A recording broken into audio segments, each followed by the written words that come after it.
આણંદ જિલ્લાની ઉમરેઠ વિધાનસભા બેઠકના લોકપ્રિય ધારાસભ્ય ગોવિંદભાઈ પરમારનું નિધન થયું છે, જેના કારણે ભાજપ પરિવાર અને સમગ્ર પંથકમાં શોકની લાગણી પ્રસરી ગઈ છે.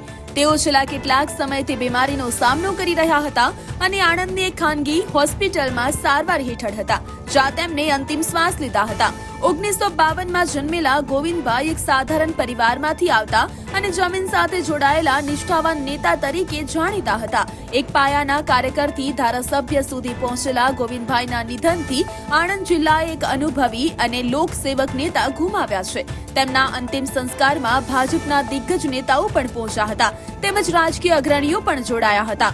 ઉમરેઠના ધારાસભ્ય ગોવિંદભાઈ પરમારના નિધનથી ભારતીય જનતા પાર્ટીએ એક નિષ્ઠાવાન આગેવાન ગુમાવ્યા છે. પ્રદેશ અધ્યક્ષ જગદીશભાઈ વિશ્વકર્માએ તથા કોંગ્રેસના નેતાઓએ પણ ઉપસ્થિત રહ્યા હતા અને ગોવિંદભાઈના પાર્થિવ દેહના અંતિમ દર્શન કરી શ્રદ્ધાસુમન અર્પણ કર્યા હતા.